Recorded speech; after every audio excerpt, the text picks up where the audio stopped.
Randall Swanson. Here. Tanya Newsby. Here. Charlie Schneider. Here. Mark Hillman. Here. Angie Skillings. Here. Carl Palmer. Here. Abe Smith. Here. Dominique Stewart. Here. Rachel Henderson. Here. Okay, quorum has been established. So, excellent. Yeah, you're second.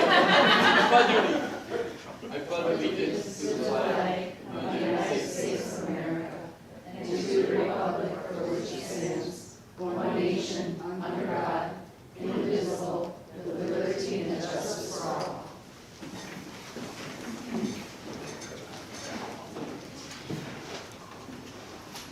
Our mission statement, the school district of the Menomonie area, by embracing the unique needs and using the strengths of our diverse community, is dedicated to preparing all students to become lifelong learners, caring individuals, and responsible citizens. Agenda order and approval revision. Anybody have anything they'd like to change?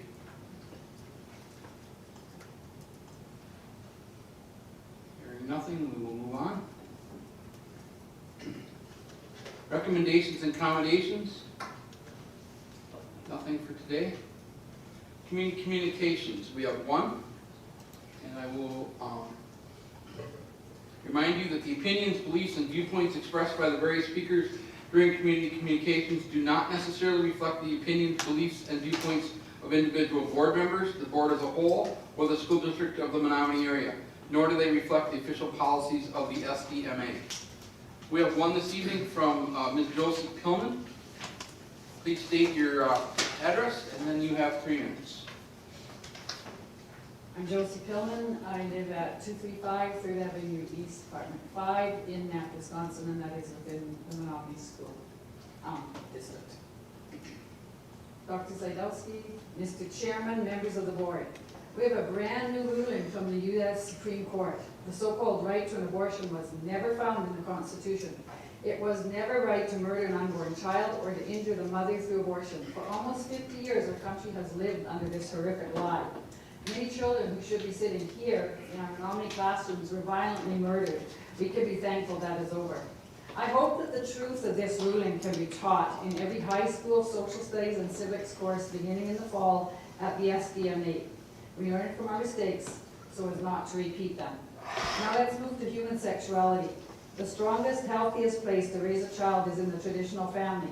This looks like a husband, father, and wife, mother, married to each other in a committed relationship. Marriage is designed to procreate.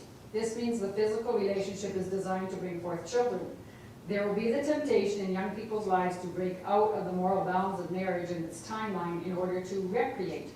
Doing what feels good, regardless of how it harms another person or how it harms our society, is sexual recreation.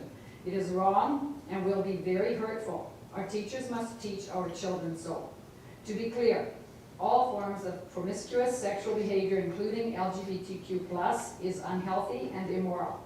Our students must be taught to have high moral character with integrity. Self-control, kindness, respect for one another, restraint, sharing with others, generosity, courage, and humility all demonstrate sound characters. Teachers must teach chastity and restraint until the day when a man takes his girl as his lawfully wedded wife. The result is children born into a healthy family, procreation, rather than sexual recreation, which leads to darkness, brokenness, disease, even suicide, and the death of the family. When students react to this teaching, adults do not need to submit to the meltdown of children. Teachers can bravely stand alone against immature, immoral judgments. Teachers must speak the truth. Our policies ought to support such moral stance. There is no law against doing the right thing. There is no law against love. And I'd like the board to address this if possible. Thank you. Thank you.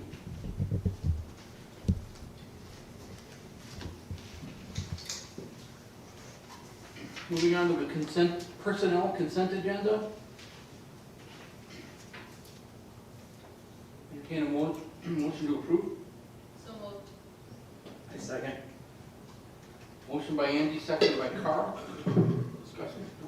I just have to point out to board members, we did have 2 resignations that were added. One is a teacher that did not return a contract for next year, and then another is a teacher who was hired, but in the interim has relocated prior to starting in the school district. So that teacher actually never worked here, however, had signed a contract and was under contract with the district. Any discussion, questions?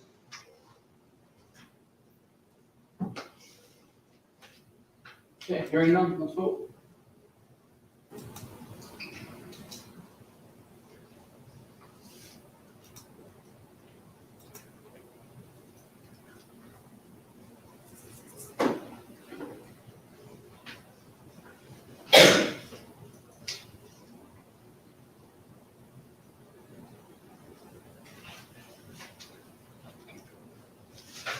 Motion passes 9-0. Under the action agenda, action to approve revisions to policy 345.6, the graduation requirements. So move. Second. Dave. Motion by Carl, second by Abe. Discussion? Just because it's been a couple of weeks, just to remind everyone, what this is it provides the high school principal the ability to work with students who may have unforeseen extenuating circumstances, who wish to graduate early from high school. It's aligning policy with practice, medical reasons, etc. So this policy change is recommended. I know the board reviewed it pretty thoroughly 2 weeks ago. Thank you. So this is technically our second reading. Voting on this will enact the change. Yes. Any other discussion? Okay, hearing none, let's vote.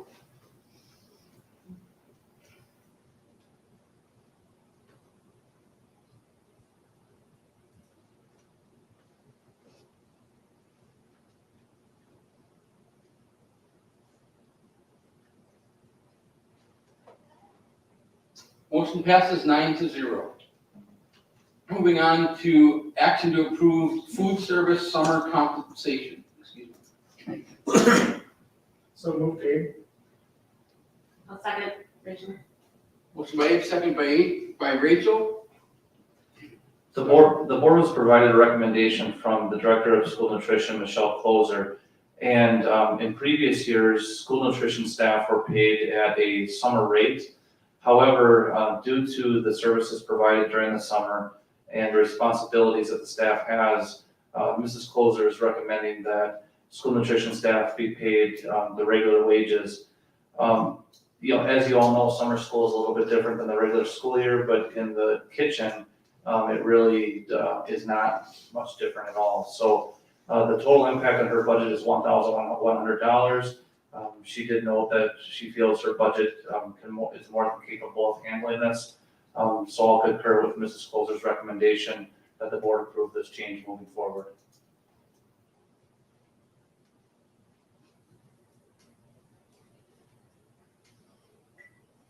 Any discussion? I will just say I continually am impressed by our food service team. Anything else? All right, let's vote.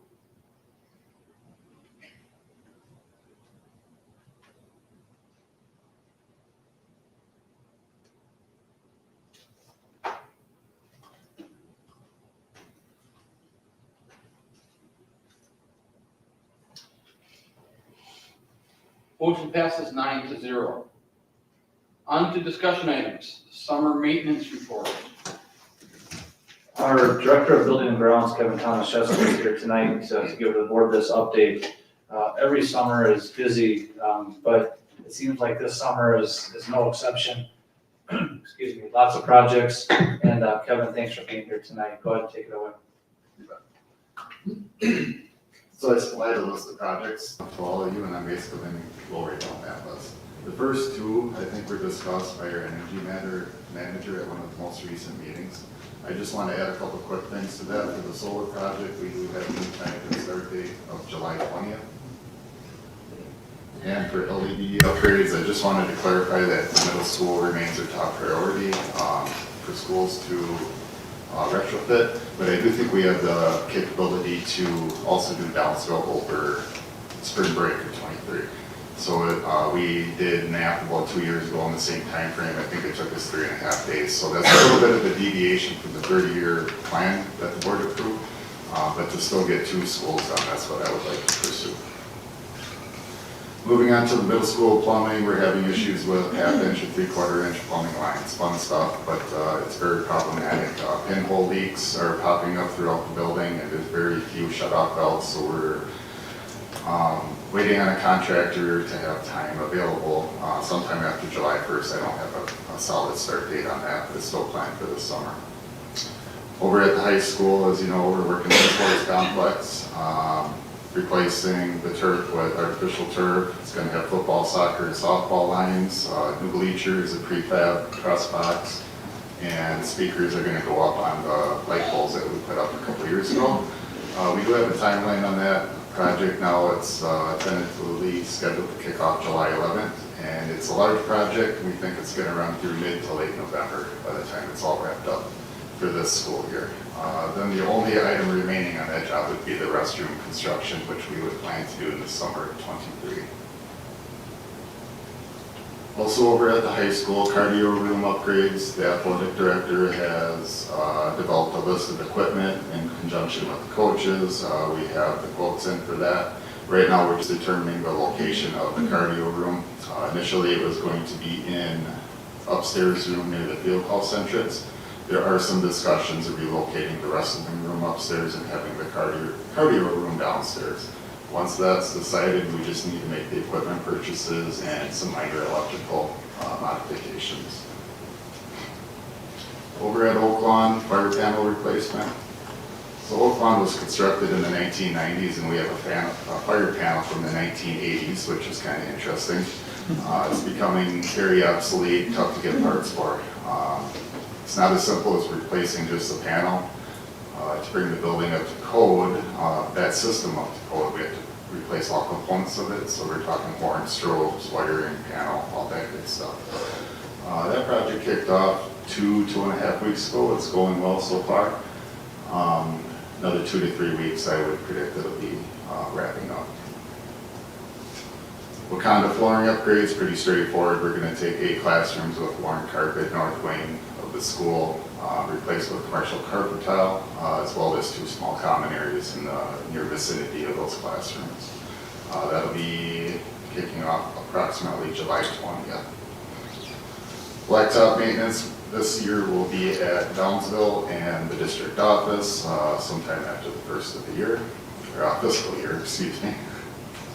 That about wraps up the contractor projects. As far as in-house, starting with maintenance.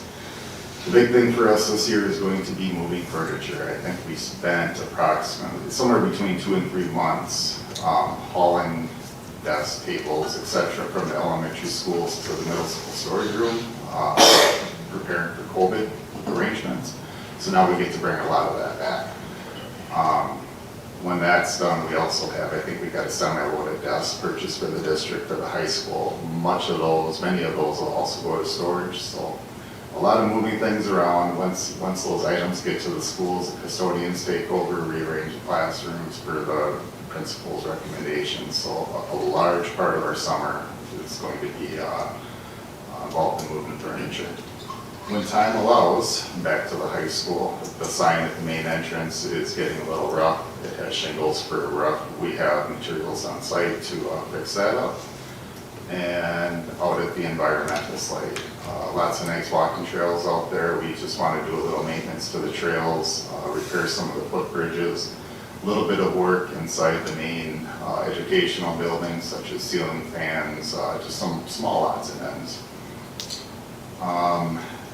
And finally, district safety improvements. I think it's been a couple years now we had the safety assessment done, and we're working to complete some of the recommended changes from that audit. So a few things I noted there: tree and shrub removal, window stickers, and signs. The trees and shrubs, we actually started today down at Downsville. We removed 2 trees that were obstructing one of our security cameras views. And then anything next to the building, we're going to get down to 36 inches in height, basically eliminating hiding places, blind spots from the cameras.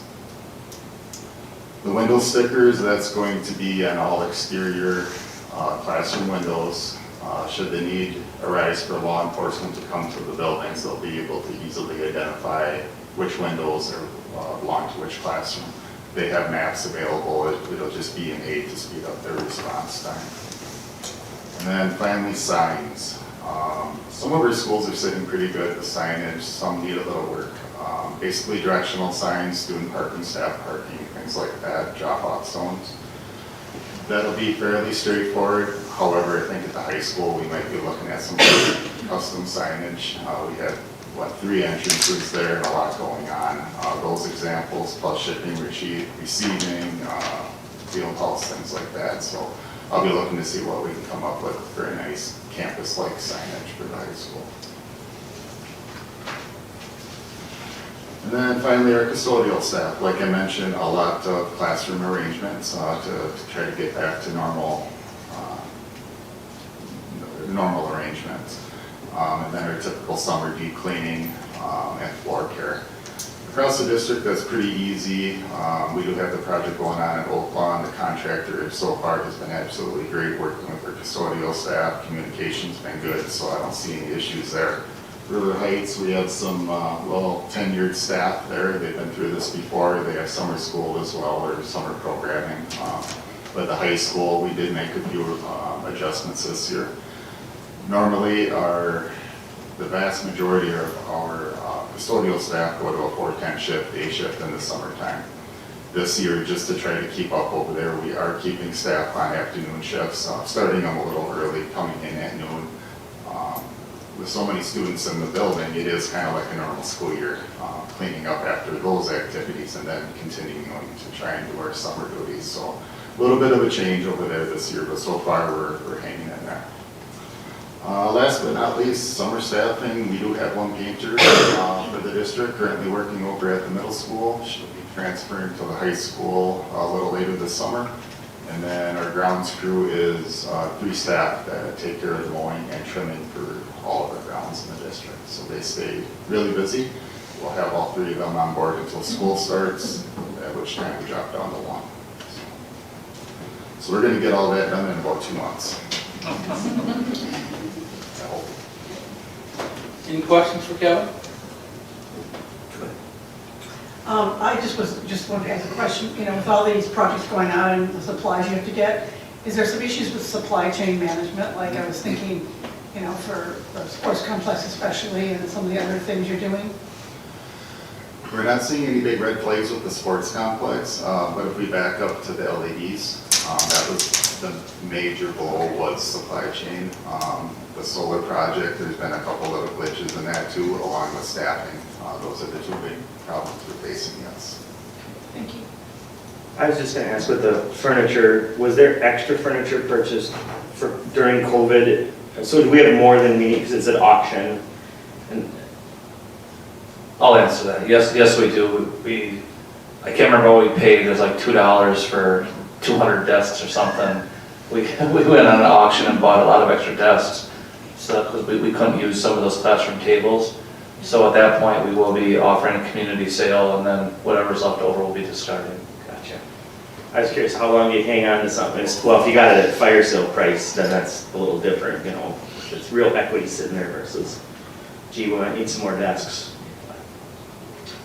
Do we currently have a cardio room, or is this a new thing? The room upstairs has limited, couple exercise bikes, I forget what's up there, maybe an elliptical. We're looking to expand on it and make it more attractive to, students, staff, members of the public to use. This was one of those projects that was approved during the 3rd-year plan update as well.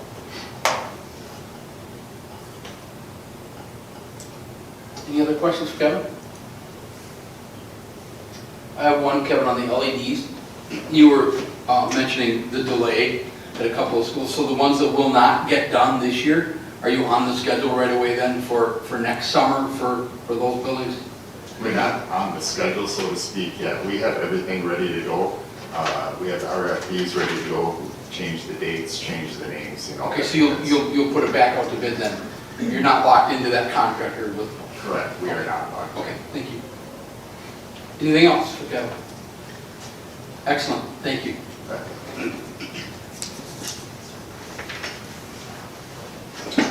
All right, moving on to the annual review of equipment and materials containing advertising. Board members, in your board docs, you'll see an attachment there. Yeah, this is just an informal or informative listing per board policy 850. It's pretty similar from year to year in terms of the banners, posters, and various signages across the district. Appreciate the principals sharing the information and Jenny putting this together. But this is, like I said, informational for the board. Will you add the online feature come next year with the advertising starting? In terms of the streaming? Like who's participating? Yeah, I think that would fit under here, Tanya. I'll have to double check the policy on that since it is a private entity that's doing that, so I'm not 100% sure that fits, but I'll double check it. Thanks, I'll make a note, thank you. Any questions or comments? Any other questions or comments? I have one. For many of the schools are showing a Wisconsin Milk Marketing Board and Green Bay Packers Fuel Up to play, while other schools are not. Is that does the Milk Marketing Board donate money to certain buildings, or how does that work roughly? Anyway? Charlie, I think we're gonna have to double check with the principals on that and come back. 'Cause Leah, you don't know off the top of your head, do you? I think it depends on the caps that they turn in, Oh, okay. the milk caps. Mhm. Some, Sure, some sure. have more than others. I think Sure. that's part of it, but I believe there's more to it than just the milk caps. Any other questions, comments? All right.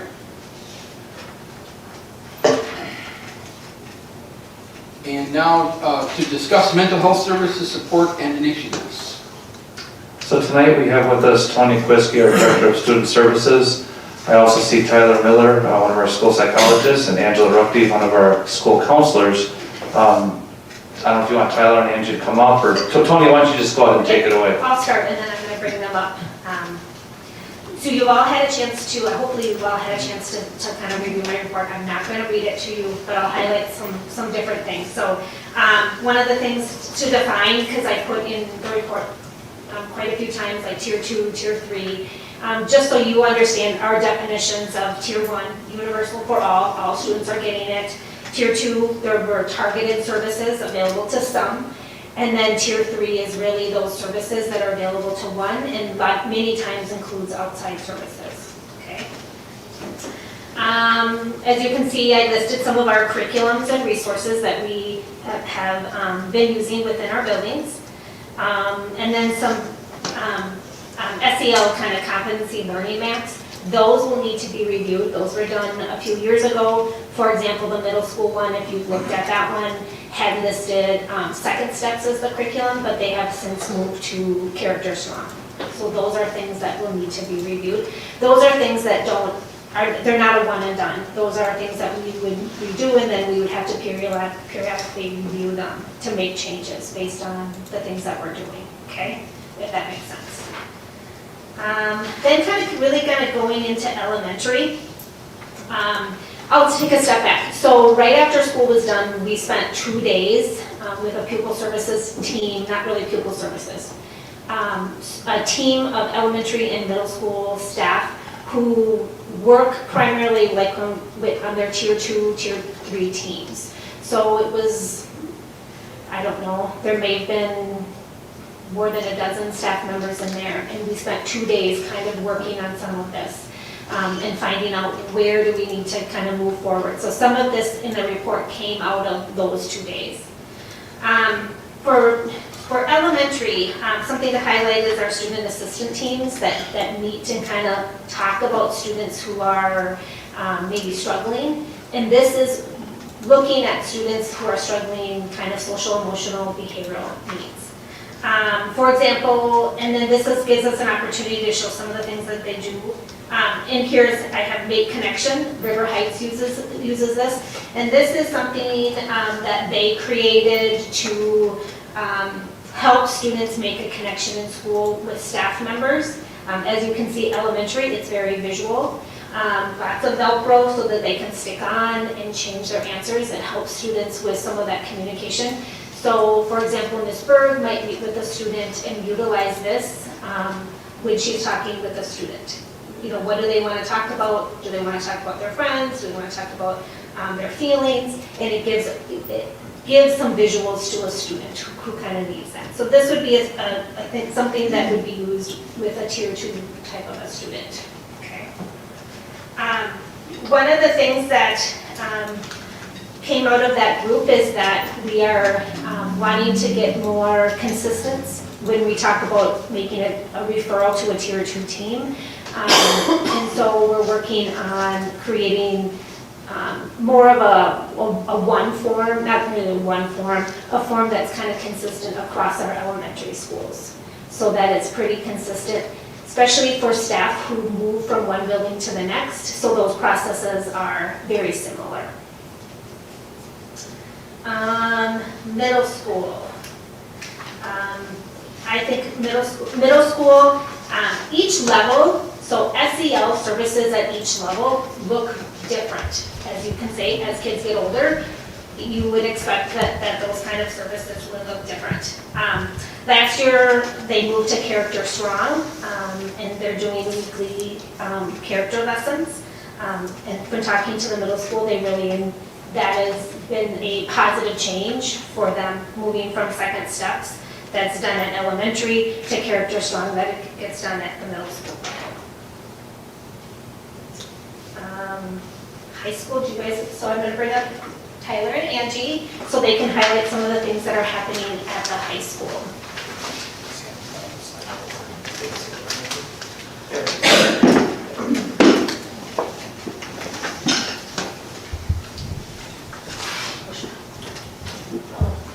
You want to start? So you have the document in front of you, and obviously feel free to ask us any questions, and we'll answer to the best of our abilities. But just to pull out a couple things that I think that we're very proud of is just trying to keep up with the increasing mental health needs of students. And our district is not unique in that. I think that's everywhere throughout the state and the nation. But some curricular things that we're doing is question persuaders so we have a unit that's built into our freshman level health class for all students first semester, and then those taking it second semester, where we are looking at how to ask the question, how to persuade someone to stay alive, and how to make that referral, which is a mighty task for 14, 15-year-old students, but a skill that unfortunately I think everyone needs to be taught, and hopefully they never have to utilize it, but we'd rather have kids prepared for that should they have to intervene in a crisis. So Mrs. Recti has been doing that for years, I've been doing that for years, and we have a couple other counselors that can come, do some spot duty as well. Questions on QPR? We also have what's called our youth response team, which consists of the police chief, who's not at every meeting, but has a great presence there. Our 2 school resource officers, 2 school social workers, 2 dean of students, the one at the middle school, the one at the high school, and myself as well. Really trying to think outside the box of if a student is starting to engage in criminogenic behavior, we know that some of the traditional methods may or may not work for all students. So vaping, for example, if a student has a first or second offense, yes, you can continue to issue citations, but does that really treat the AODA underlying issues if there is one? What resources and supports are you providing to students for that? So our school district, our police resource officers do a great job of providing training and courses if there is an AODA issue. For students who may be underserved when it comes to mental health care, whether it's due to transportation barriers, financial barriers, or what have you, we work really hard through our community, through our partnership, through the youth response team to serve some students that may otherwise have never had a chance to receive mental health therapy. We can provide financial means for transportation if families are struggling to get from point A to point B. We've had some services in the home. Another example is the police chief and I met with a student who had some unique circumstances, certainly, but definitely needed some mental health supports. So the police chief and I sat down with that individual and that individual's guardian And we're able to facilitate, I think it was 6 to 8 sessions, at least at Bridge, while we kind of work through some barriers in that student's life to get the mental health, services that person so desperately needed. And then we have the UW Stout partnership that we've been doing for a couple of years that's spearheaded by Dr. John Clem, along with our district, obviously. There are 3 other clinical supervisors as well.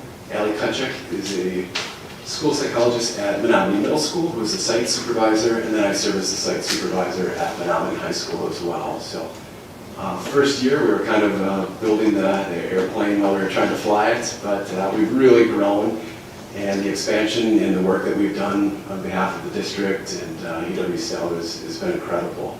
In a given year, we probably serve a minimum of 50 students between the middle school and high school. It can be sessions that are once a week, it could be bi-weekly, it really is needs-based.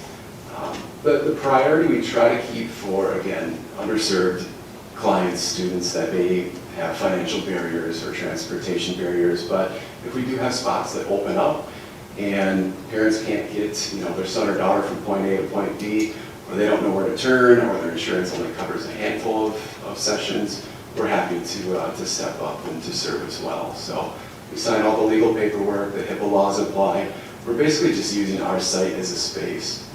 There is a release of information between the districts so that I can step in if there's any procedural things, parents have questions or kids have questions. We always have someone on site as well.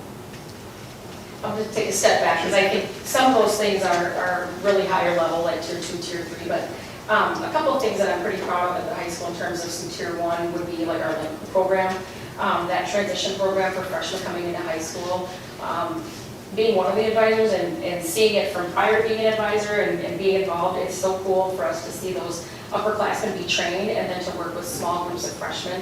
There are so many nerves for these kids, and one of the things that we know from research is the more that kids can connect to their school and have a friendly face, have somebody they can go to, the better chance of success they'll have. And so, each time we've trained these kids, when we see them go on go day on freshman first day, it's super powerful.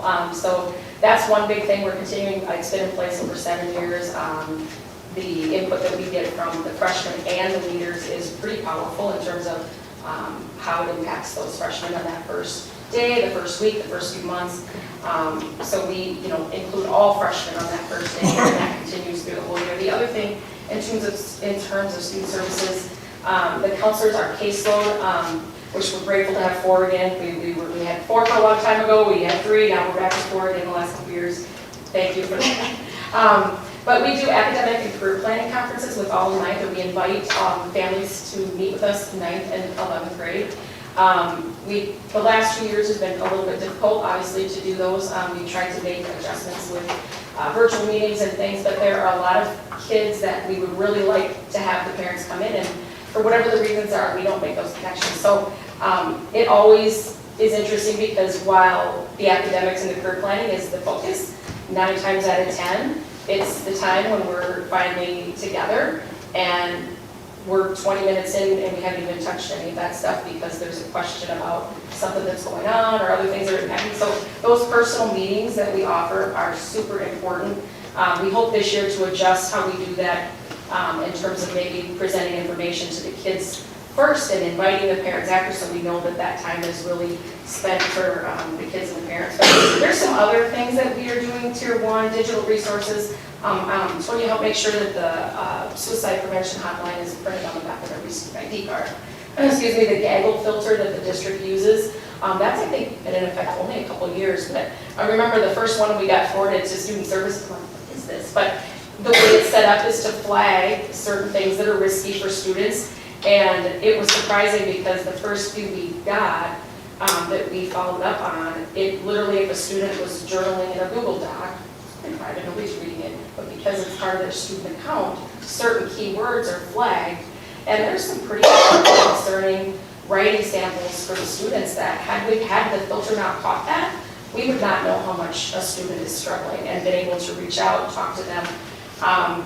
Before COVID, we started using a tool called Google Voice, so it allows us to use a kind of a protected phone number to text, call students, parents, and let me tell you, it was a lifesaver during COVID. And it actually is super helpful. Some parents, that's the best way to get a hold of them is text and call.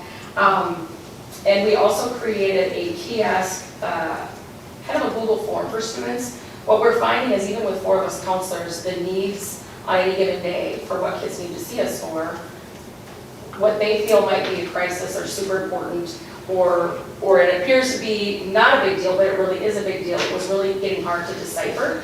So the Google form is available on a Chromebook at a station when they come into our student services office. They could privately type the request in so they don't have to tell another adult what they're there for, or whoever else happens to be sitting in there to overhear conversation. And it's also, tech created a link within their student portal, so every student has a Chromebook, every student has access to their portal. They could be sitting in class and do this request. It comes to whoever they select. And what we have found that's helpful is because we know to look for kind of those things, if we see that it is something kind of alarming, we can respond immediately to the students and say, you know, come right now, or I'll come to find you, or whatever. Some of the ones that, you know, we're still trying to train kids about, you know, this isn't a level 3 severe thing that you need to pull me out of class for. We can talk about a schedule change for next year, you know, maybe during lunch or something like that. So, but it is super helpful that the kids have that at their fingertips, because I think when they can put out that request and they can get a response, I think they know that it's been heard. It can kind of help them deal with, you know, whatever's going on in the moment. So we hope to get back to some small group activities, more the tier 3 or tier 2. Miss Winton and I did have a girls group that started in the fall of 2019, and we thought after spring break, how in the world are we going to do this? And we did have a very small group, but we had at least 1 or 2 or 3 each week during shutdown that we virtually did a group with. That was really great to at least keep that connection with some of our kids that really struggle with anxiety, depression, and isolation, and things like that. So I know that we have a meeting. We hope to have our high school team meet before school starts to look over some of these SEL universal supports. You heard about Character Strong. This one tonight went to a workshop in the spring. A lot of high schools in our region are using a lot of different things. Some of those elementary, middle school curriculums are not really applicable to high school students. So we're hoping to look to figure out what is the most appropriate, you know, that we can put in place. That's more curriculum and lesson driven for all students. You know, what are the key things we want all the kids to be exposed to it. We hope to update a small little space in our office that's kind of a calming space. What would you think about any given day that we have kids who take breaks? A dozen throughout the day? At least a dozen. And sometimes we have parents waiting for meetings, we have somebody sobbing in tears, there's meeting in conference rooms. There's not a great private space for them to be while they're waiting to be seen. So with a little remodel of a former bathroom, we're hoping to have a nice kind of calm space. You might have seen, I think one of the Eau Claire high schools was on the news, and they did a beautiful, like almost like a classroom. We don't have that. But if we could have a little privacy, at least for some of those kids, we're hoping to address some of that too. So a lot of stuff. We could go on for hours, but anyway, that's kind of what we're doing at high school. We're both talkers. What questions? I know, yeah. I can, let me keep going, and then questions that we can ask some questions at the end. I want to go back to the middle school. There's one thing I forgot to mention, a partnership with Mentor Chippewa, that the Menomonie Middle School and the Menomonie Police Department has been working with Mentor Chippewa out of Chippewa Falls. This year we've been able to provide 7 students with a mentor. We have funding to provide more, however, we are in lack of mentors. So if you know somebody who wants to be a mentor to a middle school student, please let me know and I can refer you to Mentor Chippewa. But it's a great, for those 7 students, it's made a significant impact. Also in the report, I talk about some of our school social work. We have 2 school social workers. They really spend a great deal of their time with mental health navigation, meaning helping families access those mental health services. They also are actively involved. This year we had a partnership with an outside agency that was kind of a stronger partnership that spent time at 3 of our elementary schools that they provided. It did not go as well as we would have hoped, so we are looking at switching that up, and hopefully we found a different agency that will be a stronger partner with us for next year. I also have in there some of our community partnerships that are listed that we have. The youth risk behavior survey that we had done. At the time I submitted this report, we had not received the report back. We did the YRBS in October and had yet to receive the reports from DPI. Since then, I think on Friday, we did receive the report for the high school only.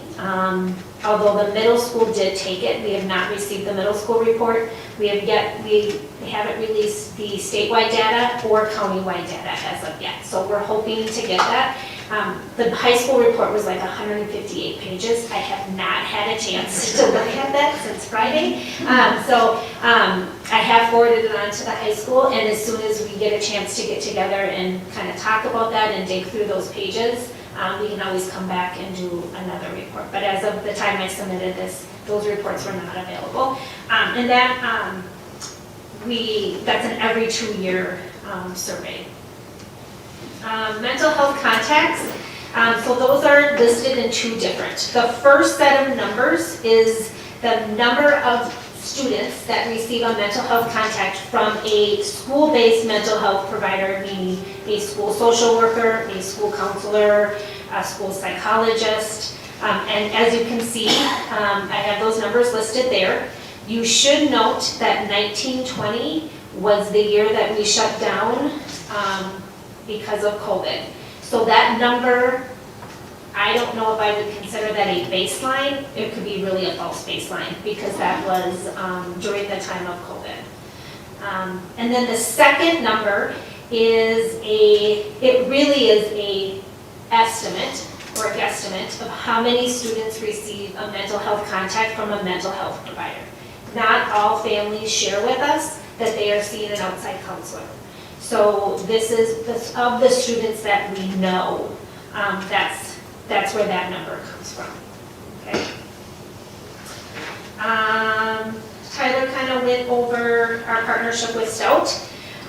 One of the things that I'm pretty proud of is we have 9 community partners that use our building as kind of like a satellite office.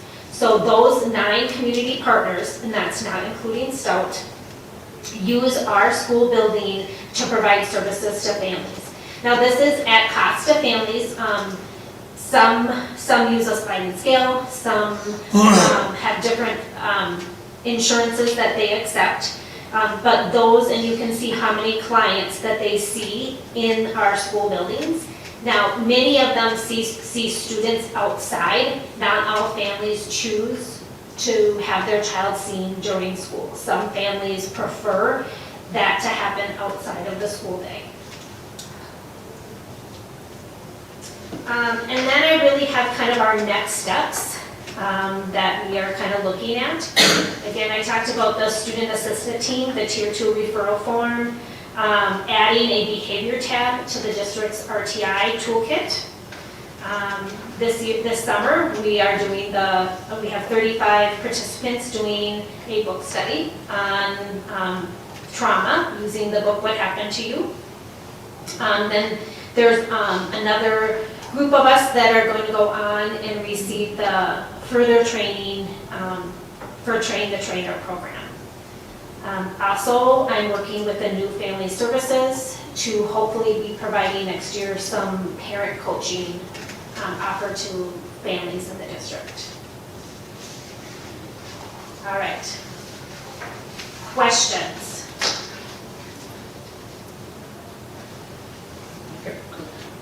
So I want to kind of ask a couple of kind of related questions. So the student contact, again, I totally acknowledge what you said about the baseline. You said the 2019-2020 year might be kind of artificially low because we maybe weren't open half the year, right? Yeah. But nonetheless, that number shows an increase from 299 2 years ago to 610 right this year, which is, I mean, if those numbers are in some sense like real, then that is more than a doubling. And that could be for a whole variety of reasons, Oh, right? yes. Oh, yes. It could be for a friendship issue. It could be a one time that they come down and have a question and that's the only time. It could be, it includes the students that come down on a daily basis, a weekly basis. So I mean, it encompasses everything. So I wonder if, do you feel like so I'm trying to disentangle like what pressures you're facing and how we can help. Do you feel like there's been a genuine increase in the students who really need that contact? Or are you getting better at identifying those students? Or are you getting better at contacting students you identify with a shorter pipeline? Like, how do you feel the dynamics of that are working in terms of staffing and limitations to your resources? I would probably say yes to all of those questions. I would say, I think we've all felt that COVID did have a significant impact on students' mental health, and it had an impact on adult mental health. And so I think we've all seen kind of that increase. With this, I think our pupil services team does a phenomenal job at being able to identify students or putting things in place, like Mrs. Ruckty talked about, the things that they put in place so that it helps them identify. It's easy to identify those kids that are very outwardly showing us that they need support. You know, it's harder to identify those kids that are inwardly. So we're trying to put some things in place for that. So yes. And I should have started off by saying, by the way, thank you. I should have started that way. I mean, I think that this is one of the single most impactful thing we do in the schools is reach out to students who need this kind of help, right? This, and we also mentioned the food program before as well. You know, if a student is facing, you know, severe social, developmental health, mental health challenges, you know, learning is never going to proceed if they can't get over those initial hurdles. So just thank you from the bottom of my heart for everything you do. I guess, you know, as a board, I'm kind of wondering if, what do you see as like the bottleneck? Like if you could do more, what would help you do more? You sound like, you know, you've got a lot of students coming in. Maybe there's sometimes a little bit of a delay or a triaging system you have to go through, or maybe, you know, there aren't maybe enough hours in the day. What would be the most beneficial thing? Is it people, is it time, is it resources? What do you need to help? You know, I think one of the big things that I see is even though we have 10, you know, or 9 agencies that are helping, I think overall, I think the state nationwide is seeing a decrease or a lack of kind of mental health services. I spoke with a parent a few months ago who got a referral to Mayo, and they were 300 on the wait list. And so, you know, and it's, but what I did with that family is got them in contact with one of our school social workers who did some digging to find somebody that was available. So some of that navigation is difficult for families, and this was a family that understood that. So some of our other families that don't understand that, I think the system itself is broken. So that is, I think, a big piece of this. I'll chime in too. I really think it's important what Tony started with, the fact that we have tier 1, tier 2, and tier 3 services. And I do think that, well, the school district plays a major role. I think especially once you start getting up to tier 3, there's a community connection and community partnership, and the private services that are available or public services that maybe aren't available as much as may be needed. And I'd be interested to hear what Tyler and Angie think in terms of the bottleneck. But I do think that what we're doing is pretty incredible. I think we're ahead of the curve, but it doesn't mean we can't do more. I think back, and it's really a point of celebration. I think back to some of the strategic planning we did before the current strategic plan we're in, and many of these items were highlighted as areas of need, and I think we've really hit the ball out of the park on that. But there is the next step. And Tyler or Angie, do either of you have any comments? Because I know what I see is addiction, and some of it might be AODA, substance abuse type of addiction. I see a lot of technology issues, a lot of isolation, a lot of anxiety having to do with the social media, the Snapchat, and then, you know, the isolation that these kids are going through. Some of it related to COVID, some of it related to, you know, students who are underrepresented or may not have the means for some of the tools that other kids have and may be left out of the mix. Tyler, Angie, anything you want to add? I'm glad you addressed the social media component, and I have a smartphone in my pocket right now, we all do. I'm on social media, I have a lot to learn, but if we look at really the rise in teen mental health rates and how that correlates to when we had the inception of social media, it goes hand in hand, especially for our female adolescent students. I think it was Instagram, when Instagram came out, and anxiety, depression, suicide rates for our female students, that's hard to dismiss, that's hard to ignore. So while I certainly agree that COVID really did a number on adult students, community members, stakeholders, the social media piece worries me. I do think our teachers are doing a great job being developmentally appropriate, you know, starting that out late elementary, but for sure in the middle school, continuing those conversations in the classroom as well as teachable moments. The needs, like Tony said with Mayo, there's a couple other mental health agencies, so when I sat with the police chief and the student and that person's guardian, I'd already looked, and if you go and just Google some of our mental health agencies right here in the community, you'll find that either in blue or in red, you know, there's a 6-month waiting period. So it is challenging. I feel like as schools we're really trying to step up the best we can and support some students that are at that tier 3 level. But we're licensed and credentialed a little bit differently than outside therapists. But certainly the needs are rising. I think they were even rising before COVID, to be honest, especially with our younger students, K-1-2. We were really starting to notice some patterns and trends right before COVID. The only thing I would add in terms of like the technology, yes, I think there's some addictive nature, but I think even outside of that, just the just how it's changed, I think, students' ability to wait, to everything is so immediate. You know, if somebody posts something or makes a comment, they know in a second. I mean, I feel like for me, that's the hardest part, is there's not even hardly any time to follow up to get to either a gaggle or this before they're just like melting down. And sometimes they've already texted a parent, please come and get me, they're leaving, all these things are happening. And it's just so fast. They don't have time to, you know, decompress or get away from anything to cope with it.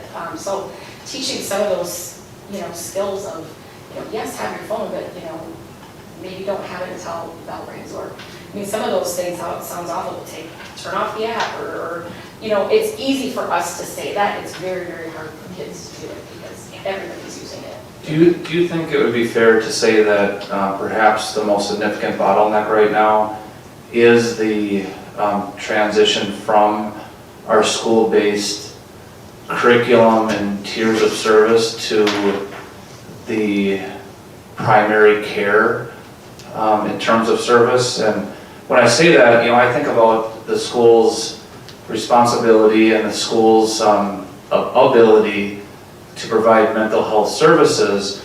And certainly I think it's critical that schools provide baseline care, provide baseline curriculum, provide the ability to screen, to identify, to make sure we have teachers and staff members that can recognize kids in crisis or kids moving towards crisis, and provide triage. But when it comes to students actually getting primary care,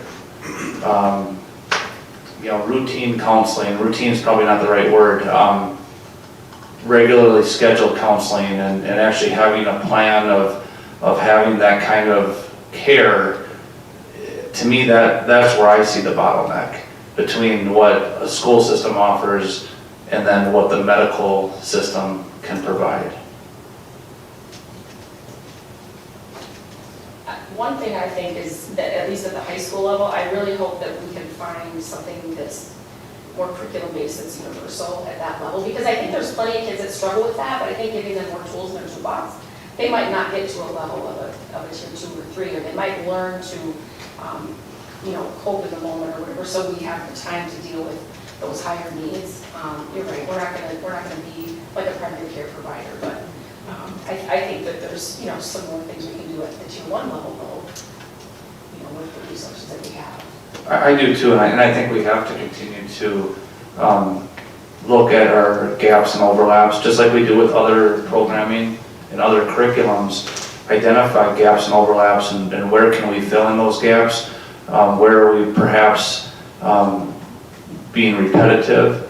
But at the end of the day, if as a society we're really going to have an impact, somehow that bottleneck, and I really like that word you used, Dave, that bottleneck of, from the school to the home and throughout society, there's a big bottleneck there. And I don't think it's something that any one school district is going to fix, although we're certainly going to continue to work hard on it. But it's concerning. Sorry, go ahead. Just curious, of the 610 students, and kind of referring to what Abe was alluding at, what age groups does that number encompass the most? Like, are we seeing the most of our middle school kids are needing these services, or is it equally over the 3 levels of elementary, middle school, and high school, or is it, mostly high school? Or I'm just curious to know if there's something at some age that this is. I would say it's taking pretty effect. equally spread out. It is. Yes. That's interesting. Maybe I'll piggyback on that, because the question I was going to jump in with is, I was curious when you mentioned the kind of outside providers. It sounds like that's mostly at middle school and high school. Is there a way to do, is that not true? No, I would, Stout is mainly at Okay, Stout's mainly, partnership. okay. But the other ones, for instance, Beacon, Okay, they are mainly at elementary. but it looks like the Stout, based on these numbers, is probably roughly half of the context, maybe? Say that again? It looks like Stout's maybe about half of the overall Yep. context. So, but they're only, Stout at least is only at the middle school and high school. That's where their placement is. Now, they have entered in seeing students at an elementary level based on that, but where their site is, because these are internship students, are located at our middle school and high school. So I just kind of was trying to understand that, because one thing, I'm not at all an expert in this field, but one thing I've heard from people who I trust who are experts is basically that, a lot of the most severe mental health problems can be identified usually in like 3rd or 4th grade. If someone's going into kind of depression or severe anxiety issues and things like that, that often, if that student is 15 or 16, you could have helped them manage and handle the various situations much earlier if resources are available. So I'm kind of curious about how to. yeah, and so that's why hopefully we will be entering in a kind of a stronger partnership with one of our community agencies at the elementary level for next year. We have already met with them to kind of establish that partnership with them.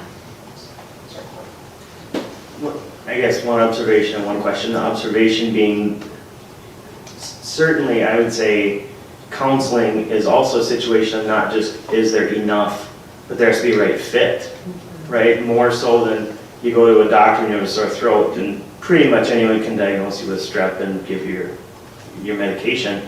Whereas there's some great counselors that don't resonate with a middle schooler or so on, but they're great with the parents. So it's almost like you need even more than you think you need, and we're already short on what we need. But the question was, and we've seen more of this with COVID, but telepsych, is obviously one way to take the geography out of the challenge for certain patients. And I wouldn't expect necessarily that our school would be the primary provider of an arrangement for telepsych. But in those meetings where you have agencies in the community coming together, is there talk of anything at the county level that would have some subsidized telepsych or anything like that? Not necessarily through the county. I know many of our community partners do also offer teletherapy. So for example, if they are set to be at school that day, but the student is sick and is at home, they could still keep that appointment. and It's do the it. same capacity of Same. counselors. Yes, but there hasn't been any discussion about expanding that through the county. I think, talking with Mayo, they're very actively trying to seek more service providers and opening up those positions. It's the lack of people to fill those positions, so. I mean, we're booking our conference rooms left and right for kids that have existing appointments like that. There are some kids that have told me anyway, like, yeah, I keep doing it, but I don't really like that style. You know, some that are trying to move back, but the providers aren't yet in person. So I've seen kind of both ways with that. I really think though, if you look at the next steps, I think Tonya and her team are right on the mark here in terms of what we can do for next steps. You know, you see in there talking about more identification, whether it be screening, whether it be trained to identify. I think that's a real critical piece. And then also partnering at home, the last bullet point, the parent coaching. I think that's something that we've talked about, the need, because I know there's a lot of parents that they want help. And there's some parents that certainly don't want help and don't want the school or anybody else to be involved with it, and that's fine as well. But for the parents who want the help, to provide that parent coaching, I think could be really effective. And then, you know, the other items there in terms of expanding services, I think are just right on the mark. So nice job. I just have one question. At one point in time, you guys taught, or I don't know if it was taught through the school, but I had attended a Love and Logic parenting course at Downsville. Do you guys still do that? We do have some staff that are still trained to do that, and they have offered that. We have not done, I don't think, a family session. We did do a kind of a community-based mental health night where we did QPR. I think Tyler did QPR, but Love and Logic wasn't taught. But yes, we do still have a staff member, I think 2 staff members that do that and have done that for teachers, yes. I have one comment question. School violence has been in the news obviously recently, and I understand what I'm going to say would be a huge, heavy lift, but you list as a tier 2 in the elementary school, starfish or one caring adult. Fairly well proven that there's a pretty good correlation between kids not having a contact with an adult in their life and school violence.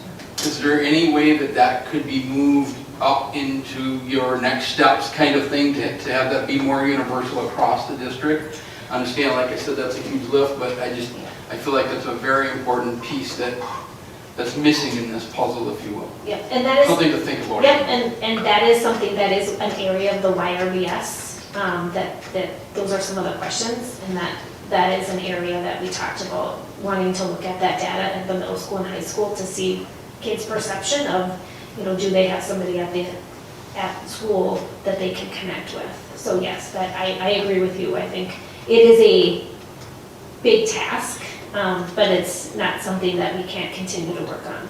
So yeah.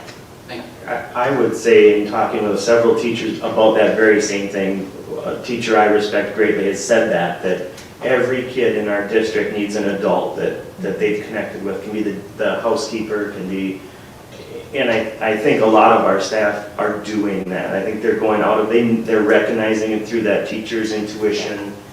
And we have made some changes. So like middle school, they have their CARES classroom that is intended to do that. At the high school, we talked about, they don't call it homeroom. Well, they that hour that they have. Resource hour. Yeah, What do and they then call it? right Yeah. before COVID, we started what was called Check and Connect at the high school for that same purpose. And obviously it was optional for students. We weren't going to force them into it, but most of the students took us up on the offer once we started to kind of peel the layers back of they're not meeting grade level standards. Why? Well, is it due to academic, social, emotional combination? And that was really neat to see the students, exactly what you said, they could identify one staff member, and it could be clerical, food service. Randy, one of our custodians, is always very popular, and then obviously the teachers as well, but just matching that student up during study hall time to take a little bit of a break from academics and just connect on that human level. Obviously with COVID, we couldn't shift and move pieces around as we were able to before, but I think we're all optimistic we'll get back to some of those practices, but excellent points. It seems like it would be so easy to do. I still see 8 teachers a day, they do see the lunch people, but be interested, I did scan a couple of the data points, I'd be curious to see what would change from last time, because there's the number of kids that their perception is they don't have anybody at school is too high. It's too high. So, we always talk about brainstorm, how can we do that, but it's sad to think that even if you have one kid that says there's no. When you look at the dashboard, right, one of the things on there is the number of students in Menomonie Middle School and High School in activities, right? And the goal is to increase that, and I believe firmly, I don't care what activity it is, but that's another way that we have kids connecting with our mentors in our schools that is outside of the classroom. If they're a student that doesn't resonate with the classroom setting, maybe it's at forensics, or maybe it's whatever, so I think the right things are in the plan. I have kind of one more remark, I guess, more for the board. There's all sorts of reasons to support mental health in the schools, right? Obviously, for the students themselves, for safety. One side of it that I think is worth mentioning, since we've been talking a lot about teacher retention and recruiting, is that if you have a good, which we do, and hopefully increasingly so, a good mental health staff, that really helps the teacher in the classroom, right? Because if they have a student with a behavioral issue, or a student who is just, needs additional support, if the teacher knows they can call on someone, a school psychologist, school counselor, who they trust to handle that student well and work them through their issues, then that takes that burden off that classroom teacher, and they can focus on the other, 27 students or whatever in that room. And then, kind of reintegrate, and year on year on year on year, that improves the situation for the future teachers down the line, right? So if you can intervene with a student who is in 3rd or 4th grade, and that student is then, in a much better situation when they're in 9th, 10th, 11th grade, that's a fantastic thing to do. So when we talk about teacher retention, I think one aspect of burnout can be the demands of the students on the teacher to be their support person, right? And if you have other people who can play some of that role, it helps that teacher do their job of curriculum and so on. So this report will be put into the public tomorrow morning, and I encourage anybody who's watching, listening, not only to review it, but also to share it. I think we have a lot to be proud of with what our student services team has done here in Menomonie. Yes, very much so. Thank you all. Thank you for being here. And moving on to discussing strategic planning. Okay, so the school board now has been looking at the strategic plan for the last couple meetings, and in preparation for this meeting, Brian's not able to be here tonight, but I appreciate the work he did in terms of updating the scorecard in terms of what the original strategic planning goals were, the baselines that were set, and then the progress that has been made. As you can see, for each of the pillars, there has been a lot of progress made. And then some pillars certainly have been impacted by COVID. And then also there's some goals there that the district can continue to work towards. But I think before we look more at just setting those goals for next year, it'd be interesting and helpful to hear from the board your thoughts in terms of the targets, in terms of where you think we need to go, or if you have any questions about those targets and the scorecard itself.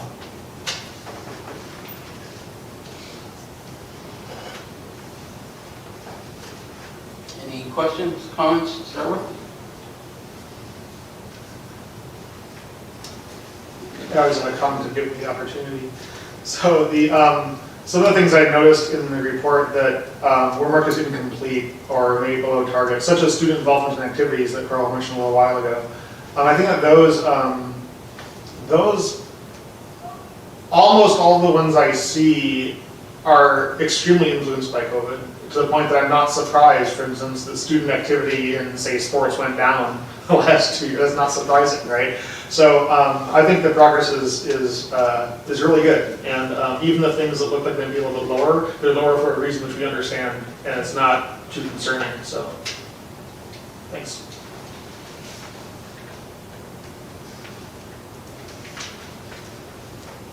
Any other comments, discussion?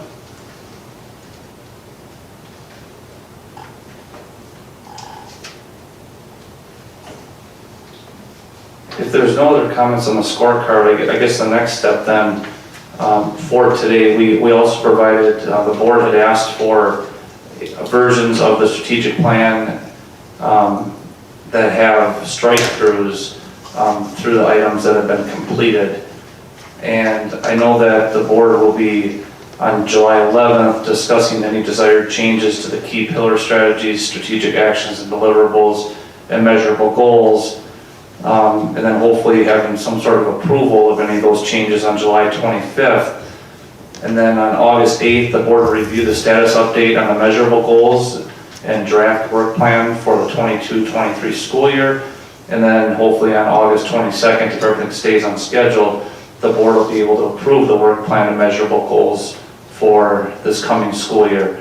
So this is just kind of the next step. Now you have the scorecard. Certainly could take more time to digest it, but for next time, I think it'll be important that the board comes back with any changes that you might want in terms of those key pillar strategies, the actions and deliverables, and the measurable goals. Anything else tonight? Well, I know that one or more of you are going to be absent from that meeting on the 13th, excuse me, no, the 11th. Please make any comments that you have and get them to Joe ahead of time so that your comments and your thoughts can be included in that discussion on the 13th, on the 11th, yeah. And the 4th is Monday, so I think the 6th, by noon on the 6th would be helpful. Are you saying you want all of us to send them? No, only those that will be absent from the meeting. Got it, thank you. The rest of us will make our comments live during the discussion. You're welcome to send them ahead of time if you'd like. In all seriousness, especially if it's something that's, kind of outside the box, I'd be happy to have a phone conversation, or if you want to do an email exchange, I can let you know some of the history if that's appropriate, or maybe some thoughts in terms of how things might fit in terms of current programming or current initiatives. Not that anybody has to do that, but I certainly would like to serve as that resource if appropriate. Any other questions or comments on the strategic planning initiative coming up?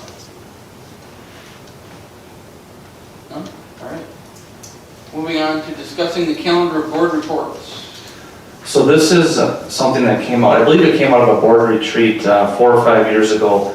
And we have all these reports that the board sees every year. And what we've tried to do is put them in a calendar so that board members know what to expect. It also helps in our planning. And I do want to point out that this is a living document. Every year the past several years now, we've had a calendar of board reports. And we move it around a little bit based on the availability of the directors, based on capacity issues, based on timing. But this is our best guess in terms of when the reports would come forward to the board throughout the year. Perhaps most importantly though is that if there are reports that the board would like that aren't included in this list, now is a really good time to let us know that between now and the next meeting, because a lot of these reports involve our teachers, involve our support staff members, involve collaboration with the building principals. So a lot of these reports, even though we might try to really tailor it down to 2 or 3 pages, a lot of times it's months in the making. So you do have a list in front of you. I don't know if there's any initial comments tonight or if you'd like to bring this back, but any feedback that the board has, it's helpful for us to know so that we can hit whatever directives that the board would like. Amy? I just have a question. When it's on the top where it says 725, it talks about the pupil services report, the seclusion and restraint report, and then the bullying and harassment policies. I think those are all good. Now, I'm guessing, and I'm speculating, I'm hoping this is true, that in the annual pupil services report, that also shows like how many reports of bullying there were and maybe the reasons for it? I think that goes in the annual review of the bullying, the harassment policies. Last time I did that, that's where I included the data on that. Okay, all right. I could do it in either one, but Okay, I just wanted to make sure that it was there. yeah, no, Somewhere. I will include the data. Okay, thank you. And then Joe, just can we going forward, I know because of COVID we dropped off, like to follow patterns, like can we be able to somehow, when it was normal, COVID, and then the new year, just so we don't lose that routine of reflecting back to try to see some trends? I know we started it, then we had COVID, and then it just seems like some of that, the data has dropped off on some of the reports, if we can get back to doing 3 years for each. Okay, yeah, absolutely. If there are any where they dropped off, please help me identify them. I think most of them still have the 3-year data, unless it's something that's new. Yeah, But yes, which thank you. is super helpful. Thank you for the reminder. Any other comments or discussion on calendar of board reports? I have a couple questions. First, real quick, this lists the education for employment plan is coming up in July. Didn't we just have that? The report came to the board, but it'll be coming up for Oh, approval, approval. Okay. for action in Okay. July. Okay. Oh, I see. And that's a whole nother thing. We try to put more action on the first meeting of the month. So a lot of times we'll discuss things the second meeting of the month and then bring it back the next month for approval. We're not always able to do that, especially when we start looking at the beginning of the school year or when things stack up because of spring break or winter break. But generally we try to do that. So we actually had that report at the last meeting and we'll bring it forward for action at the regular meeting in July. Got it, that makes sense. And then I lost it in my scrolling, but at some point in the fall, we have or maybe it's not in the fall, sorry, the accountability report card. Is that a point where we would be discussing like test scores, and how, is that when that would come up? November. November, thank you. Well, yeah, there's actually a couple times when we do that. We will have the achievement and annual SLO report at the end of September. And then we'll have the 2022 state assessment report, October 24th. Okay. And then, let's see, then we I have, missed that one. Thank then you. we get our school report cards. And a lot of that is dependent on when we actually receive the results. And we'll receive them, but they'll be embargoed to a certain date. And it seems like those dates have all been modified based on COVID as well. Okay, great. When can we expect to see the staff survey? I would anticipate by, I think I have it on there, don't I? December. December 12th is when we're anticipating that will come forward to the board. Good on. Yep, December 12th. Employee perceptions. Any other questions? And one more. So we're gonna flip Tonia's report, so then it'll be for the public. So am I wrong to assume that if we have discussions that the reports are due, that the following week will always be for community to review? Or is there gonna be like a certain routine or what? Well, What will stipulate actually, one versus another? Tony's report that you're gonna see at the next meeting is the next, in 2 meetings, July 25th. That's not the report she just gave. Okay. Today's report was primarily focused on student mental health. Okay. Her reports at the end of July will be on the whole pupil services report, the seclusion restraint report, and then the SDMA bullying and harassment policies report. Because I know as a board, we were talking about how we can increase transparency so the public can see what's being reported and the great things that we're doing. So I didn't know if there was a way, like, I don't know, how can we identify that? So then if we're asked, hey, you can watch, yeah. We discussed that briefly at the last meeting, and as Joe said, the report that was given tonight Sure. will go public tomorrow. And they will automatically do that with the reports unless we, for some reason, say that one shouldn't be public. I don't know why we would do that, but if we were to do So that's that, all of that. something would need to be redacted or Okay. something like that would be the only thing that I would think of. But other than that, we're going to push it out the next day or soon. And I think the other thing that was talked about last meeting was the potential for somehow developing a web page or some sort of site to house all the reports. Because right now they're in board docs, which some people navigate through it very easily, but if we could, somehow have a vehicle where they're all housed in one site, it might make it more convenient for families. Maybe with a search, choose where they could search if they were looking for a certain topic. I don't know if that would be possible, but. Anything's possible. And Katie's not here, so we'll do it. No. But yeah, I think that sounds like a nice idea. All right, any other discussion on board reports? So moving on to reviewing extracurricular staff contract requests.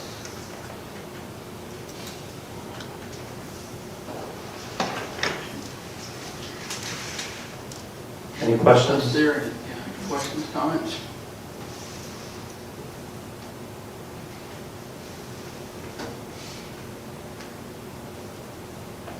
Okay, so that's for discussion. Will we see that again, or was that just, that report, that's not something that's going to come back as an action item? The extracurricular staff contract? No, that's a regular report that. Just a discussion. Yep. Okay. All right, and items related to next meeting dates. July 11, July 25, regular board meetings, August 8, August 22, and then the annual meeting as well on August 22nd. The meetings for July are listed at 5:30. Oh, good catch. Catch. They are 5:45. We'll get them switched. Thank you. All right, any discussion there? Okay, let's take a 5-minute break and then we will go back into closed session.